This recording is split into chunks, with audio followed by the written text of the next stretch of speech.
Assalamualaikum warahmatullahi wabarakatuh. Kami dari kelompok 6 ingin menjelaskan tentang sejarah perkembangan kurikulum di Indonesia.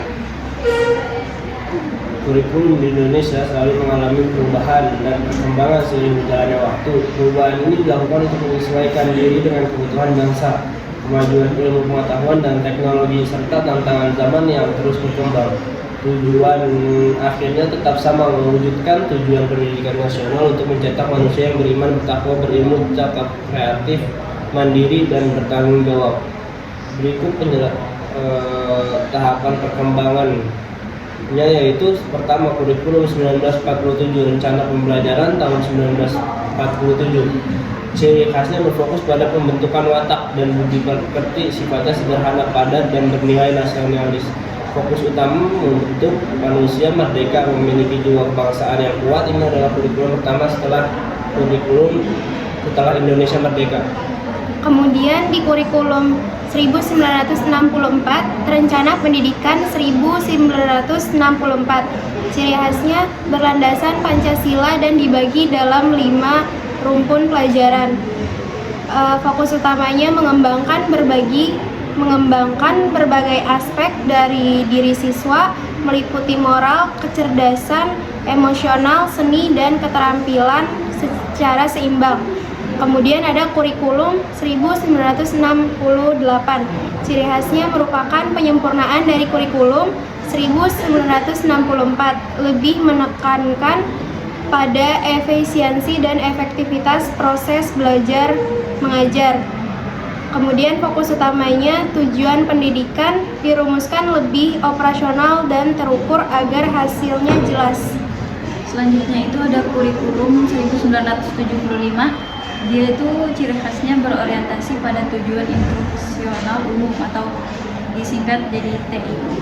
Materi pembelajaran disusun secara terpisah-pisah per mata pelajaran. Adapun fokus utamanya hasil belajar ditentukan secara spesifik dan terukur berdasarkan tujuan pembelajaran yang telah ditetapkan. Kemudian di sini ada kurikulum 1984. Ciri khasnya itu ada penyempurnaan dari kurikulum 1975 yang sebelumnya, mulai menerapkan pendekatan cara belajar siswa aktif atau CBSA.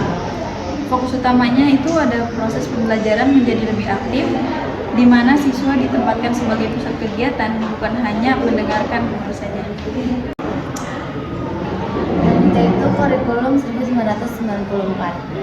Ciri khasnya mulai berorientasi pada pencapaian kompetensi, mulai mempertimbangkan konteks lokal dan kebutuhan siswa. Fokus utamanya yaitu penekanan pada penguasaan kompetensi dasar yang wajib dimiliki oleh setiap siswa. 7. Kurikulum 2004. Kurikulum berbasis kompetensi KB atau KBK. Ciri khasnya, kompetensi yang harus dicapai siswa dirinci dan dijelaskan lebih jelas, memberikan fleksibilitas bagi sekolah dan guru dalam mengembangkan pembelajaran. Fokus utamanya yaitu pengembangan kompetensi secara utuh, mencakup aspek pengetahuan, sikap, dan keterampilan. 8. Kurikulum 2006, kurikulum tingkat satuan pendidikan atau KTSP. Ciri khasnya menerapkan prinsip desentralisasi, di mana sekolah memiliki wewenang lebih besar untuk menyusun kurikulum sesuai kebutuhan dan kondisi masing-masing. Isi materi lebih kontekstual sesuai keadaan sekitar. Terus ada fokus utama menyesuaikan pendidikan dengan kebutuhan dan potensi unik setiap satuan pendidikan. 9. Kurikulum 2013. Ciri khasnya menggunakan pendekatan ilmiah, saintifik, menekankan integrasi antara sikap, pengetahuan, dan keterampilan. Fokus utama pembentukan karakter siswa, penguasaan kompetensi abad 21, serta kemampuan literasi. Poin yang ke-10 itu ada kurikulum merdeka tahun 2022 sampai sekarang. Ciri khasnya itu adalah pembelajaran lebih fleksibel, berfokus pada materi esensial atau pokok, dan mengembangkan karakter siswa. Ada proyek penguatan profil pelajar Pancasila atau P5.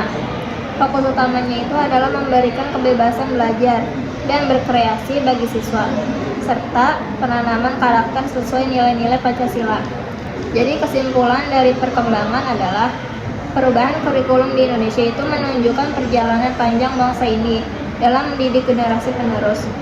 Setiap perubahan bertujuan memperbaiki cara pendidikan agar semakin baik, relevan, dan mampu menciptakan manusia Indonesia yang sesuai dengan tujuan pendidikan nasional.